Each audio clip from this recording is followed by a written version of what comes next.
Assalamualaikum warahmatullahi wabarakatuh, sahabat cinta Islam Channel. Setiap yang bernafas pasti mengalami kematian, begitu juga dengan manusia. Setelah seorang mengalami kematian, bukan berarti perjalanan seorang terhenti. Perjalanan yang harus dilalui oleh setiap orang masih sangat panjang. Salah satunya adalah saat dibangkitkan dari alam kubur. Ketika hari kiamat tiba, hari yang dimana sudah dijanjikan oleh Allah Subhanahu wa Ta'ala kepada penduduk langit dan bumi, seluruh manusia yang telah mengalami kematian akan dibangkitkan kembali. Lalu mereka akan dikumpulkan di tempat yang bernama Padang Mahsyar.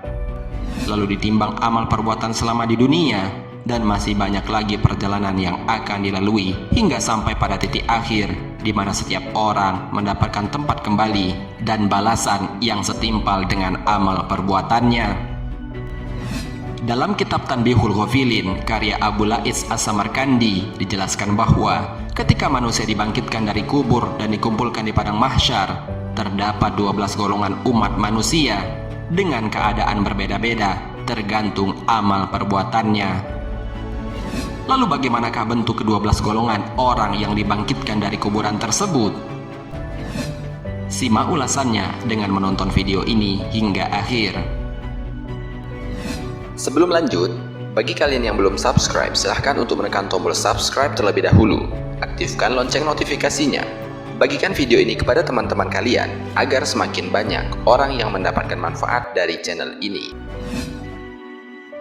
Sahabat cinta Islam Channel, 12 golongan manusia dengan keadaan yang berbeda-beda ketika dibangkitkan dari kuburnya, seperti yang dijelaskan dalam kitab Tanbihul Ghafilin karya Abu Lais As-Samarkandi, adalah sebagai berikut. Pertama, golongan orang-orang yang dibangkitkan dan dikumpulkan dalam keadaan tidak memiliki tangan dan tidak memiliki kaki.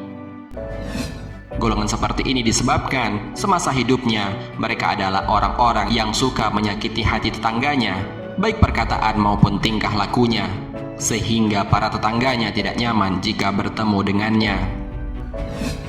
Kedua, golongan orang-orang yang dibangkitkan dan dikumpulkan dalam keadaan menyerupai babi.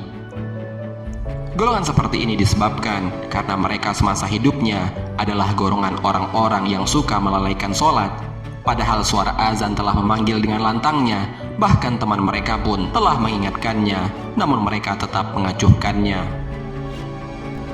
Ketiga, golongan orang-orang yang dibangkitkan dan dikumpulkan dalam keadaan perutnya seperti gunung, di perutnya dipenuhi oleh ular dan hewan-hewan berbisa lainnya seperti kalajengking dan sejenisnya. Golongan ini disebabkan karena mereka semasa hidupnya adalah orang-orang yang enggan mengeluarkan zakat dan melakukan berbagai cara untuk tidak mengeluarkannya. Keempat, golongan orang-orang yang dibangkitkan dan dikumpulkan dalam keadaan mulutnya mengalirkan darah. Golongan seperti ini disebabkan karena mereka semasa hidupnya senang berbohong dan licik dalam berjual beli. Mereka rela berbohong demi keuntungan dagangannya tanpa memikirkan resikonya. Kelima, golongan orang-orang yang dibangkitkan dan dikumpulkan dalam keadaan kembung. Badan mereka mengeluarkan bau yang sangat busuk, bahkan lebih busuk daripada bangkai. Mereka ini adalah golongan orang-orang yang gemar melakukan maksiat secara sembunyi-sembunyi karena takut kepada manusia, tapi tidak takut kepada Allah Subhanahu wa Ta'ala. Keenam, golongan orang-orang yang dibangkitkan dan dikumpulkan dalam keadaan dipotong tenggorokan dan pundaknya. Mereka adalah golongan orang-orang yang senang bersaksi dengan kesaksian palsu, padahal seorang saksi akan dimintai pertanggungjawabannya di akhirat kelak atas kesaksiannya. Ketujuh, golongan orang-orang yang dibangkitkan dan dikumpulkan dalam keadaan tidak mempunyai lidah. Dari dalam mulutnya mengeluarkan nanah dan darah. Mereka adalah golongan orang-orang yang enggan memberikan kesaksian. Kedelapan, golongan orang-orang yang dibangkitkan dan dikumpulkan dalam keadaan menjungkir balikan kepala mereka dengan posisi kaki mereka di atas kepala mereka. Mereka adalah golongan orang-orang yang sering berbuat zina, kemudian mati dalam keadaan belum bertaubat. Kesembilan, golongan orang-orang yang dibangkitkan dan dikumpulkan dalam keadaan hitam wajahnya dan melotot matanya, dan di perutnya dipenuhi oleh api. Mereka adalah orang-orang yang senang mengambil hak dan memakan harta anak yatim secara zalim, bahkan tanpa merasa bersalah melakukannya. Kesepuluh, golongan orang-orang yang dibangkitkan dan dikumpulkan dalam keadaan badannya penuh dengan penyakit kulit. Mereka adalah golongan orang-orang yang durhaka kepada orang tuanya, enggan untuk mengerjakan sesuatu yang diperintahkan oleh orang tuanya, bahkan sampai menyakiti hati orang tuanya. Kesebelas, golongan orang-orang yang dibangkitkan dan dikumpulkan dalam keadaan buta hati dan matanya. Gigi mereka seperti tanduk sapi, bibirnya menjuntai sampai ke dada, lidahnya menjuntai sampai ke perut, bahkan paha dan juga dari perutnya keluar kotoran. Mereka adalah golongan orang-orang yang gemar meminum khamar atau minum minuman keras tanpa memikirkan efek dari minum-minuman tersebut.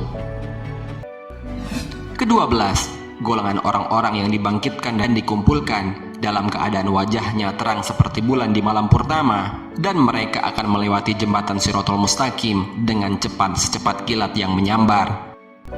Mereka adalah golongan orang-orang yang senang mengerjakan amal soleh dan berbuat kebaikan, menjauhi maksiat, menjaga sholat 5 waktu, dan mati dalam keadaan bertaubat. Dari 12 macam golongan di atas, semuanya akan masuk dan mendapatkan balasan di neraka, kecuali golongan ke-12, yaitu golongan orang-orang yang wajahnya seterang cahaya di bulan purnama. Golongan ini akan masuk dan mendapatkan balasan. Mereka menikmati kenikmatan di surga. Sahabat Cinta Islam Channel, demikianlah penjelasan mengenai bagaimana kondisi orang-orang yang akan dibangkitkan dari kuburnya pada saat hari kiamat kelak. Sungguh sangat mengerikan sekali. Semoga dengan adanya video ini dapat memberikan pengetahuan tambahan kepada kita agar lebih mempersiapkan diri kita dan memperbanyak amalan-amalan baik, serta memperbanyak memohon ampun kepada Allah Subhanahu wa Ta'ala agar kita tidak termasuk ke dalam golongan orang-orang yang ada pada urutan 1 sampai 11 di atas. Dan semoga kita termasuk ke dalam golongan yang ke-12, yaitu golongan orang-orang yang wajahnya seterang cahaya di bulan purnama. Golongan ini akan masuk dan mendapatkan balasan yang indah. Mereka menikmati kenikmatan di surganya Allah Subhanahu wa Ta'ala. Amin ya rabbal alamin. Wallahu a'lam bishawab. Semoga bermanfaat. Wassalamualaikum warahmatullahi wabarakatuh.